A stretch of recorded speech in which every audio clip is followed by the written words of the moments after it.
the most obsolete idea is go to school, get a job, work hard, save money, get out of debt, and invest for the long term in the stock market. See, why would you save money when they're printing trillions of dollars? The gap between the 1% and 99% is massive. You see, it's not just money. You have to step back and look at the bigger picture. So what do you do? In every one of us is a poor person. There's still a poor person inside me. There's also a middle class person. And the middle class person wants security. They want that steady paycheck. And there's a rich person. And they're all inside of us except that it's not taught. You're taught to go to school, get a job, and get a paycheck. You're not taught to how to get rich. If you read Rich Dad, Poor Dad, my rich dad refused to pay me. He said the paycheck was one of the most damaging things you could take in your life. He says the moment you take a paycheck, you're an employee. And that's the mindset. So my rich dad never paid me. He drove my poor dad, government employee, nuts. You got to pay people. You got to pay people. And Rich Dad was not saying that the paycheck was bad. He says he didn't want to be a slave to money. So as an entrepreneur, if Rich Dad folded, I just started another company. I don't need a paycheck. I don't need anybody to take care of me. If my government doesn't like me, I move to another country because they need entrepreneurs there. So the entrepreneur is not so much the business. The entrepreneur is really the mindset and the skill sets and the different set of rules. You see, small business does not operate in the same rules as big business. Entrepreneur is a mindset first, a skill set, and rules. And depending upon whether you're an employee or a small business, the rules are different. The mindsets are different. The skill sets are different. If you could say one thing to somebody who's never been an entrepreneur and they're thinking about making the leap of faith into becoming an entrepreneur, what could you tell them? Well, I'll just tell them the same thing that happened to me. My last paycheck, I still remember it clearly.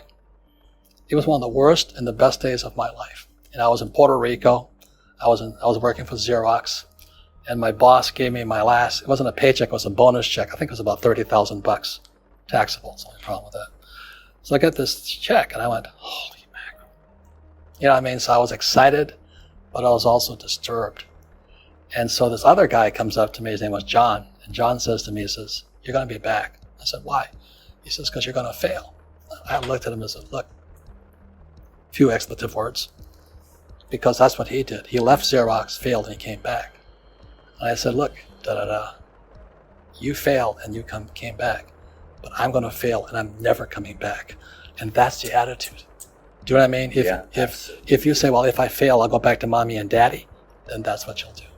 So if you fail, that's when I became an entrepreneur, because I had no money. I had no money for years.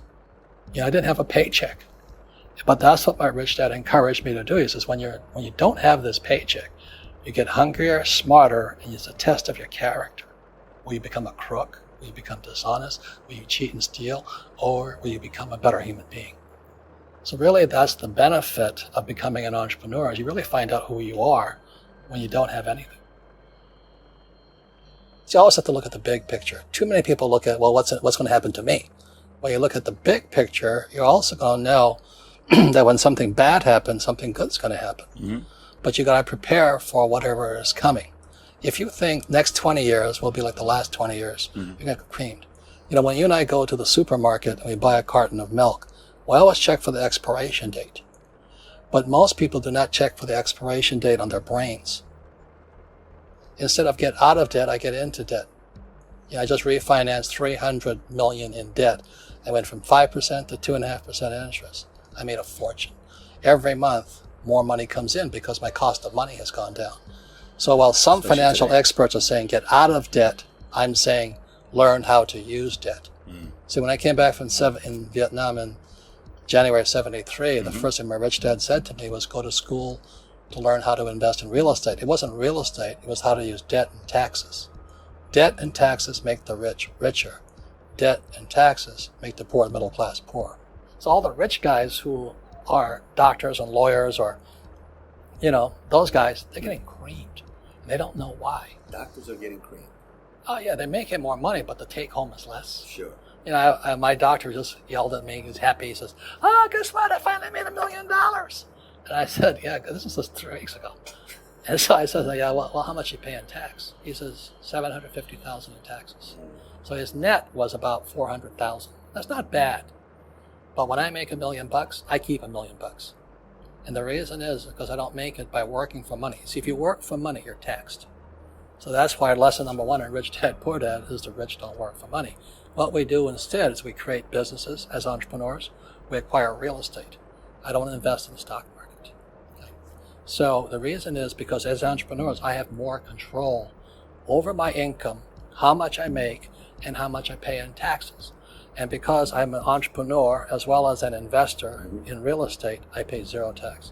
So every time I make, let's say, $1 million as an entrepreneur, I immediately invested in real estate and I have a 4-to-1 step up. So I put $1 million in real estate, I get $4 million from the bank. That's why I love banks. But the banks are screwing everybody else, terrible. But it's good for me. That's why you say when you print, it's good for you, but when you print, it's bad for people that work for money. Because when you print, savers get creamed and people who work for money get creamed. When they print, debtors get rich. You see, debt and taxes make the rich richer, and debt and taxes make the poor middle class poorer. When we have obsolete ideas, we get obsolete results. So what's happening for most people, the idea of going to school, getting a job, working hard, saving money, getting out of debt, buying your house because it's an asset, and investing for the long term, is obsolete. The world has changed. The world changed in 1971 when President Nixon took us off the gold standard and money became debt. What if we get rid of school? Then what would happen? Would it be better if we had no educational system at all? No, I'm saying education is more important before. It's just obsolete. There's Moore's Law which states information doubles every 18 months. In other words, everything's obsolete 18 months. So, and this is just a recent phenomenon. So when you come out of school, you're already obsolete. And that's why I'm the old guy, I meet my friends who went to Harvard. I went to Harvard. I said, yeah, that was how long, 50 years ago? Today, the banks are charging you interest to save money. In other words, banks don't want your money because they printed too much of it.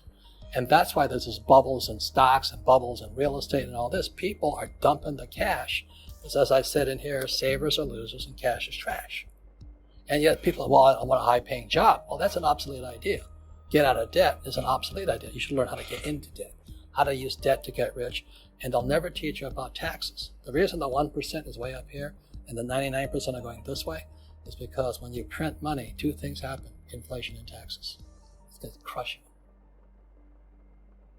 And any entrepreneur thinks, I'm just going to make money, I'm going to start a business and make a lot of money because of what we talk about. They really have got to smell the roses, man. That's not what the real entrepreneurs are doing.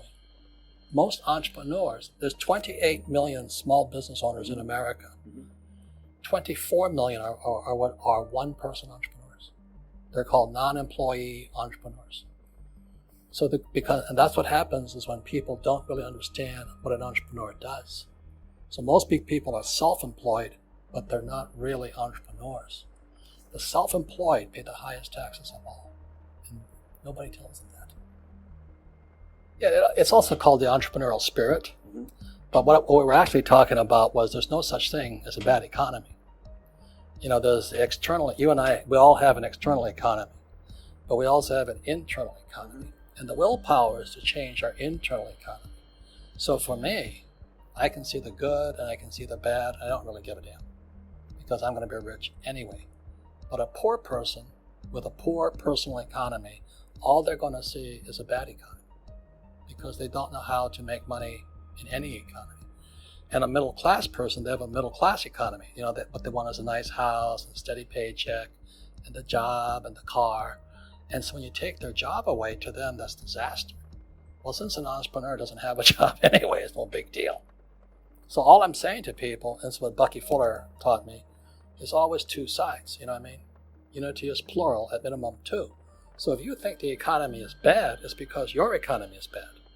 If you think that steady, employment is important, then you'll see an economy without jobs. Your economy versus the external economy. What you control versus what you can't control. I can control. Yeah, it's called an internal focus versus an external focus. So the real entrepreneur has an internal focus. That if they fall down, they say, "Oh, this is good, because I'm going to go up higher." The average person will fall down and say, "Oh, I'm going to take some Prozac," or somebody has a mistake. All the mistakes don't matter. Well, mistakes matter. It means you didn't know something. But a real entrepreneur, whether they fall down, they always can go on. They can stand back up and go higher. And no matter what happens to them, they get stronger and better and smarter and happier. But a person with a weak internal mindset is that they're so afraid of what happens, it generally happens. Like, people who are afraid of losing their jobs, they generally lose their jobs. You know what I mean? Yeah. So, So everything you can comes through you. Yeah, so the entrepreneur first job is to control inside here, not outside there. The moment you take that paycheck, you're an employee. You've got to be stronger than that. It's about inside control.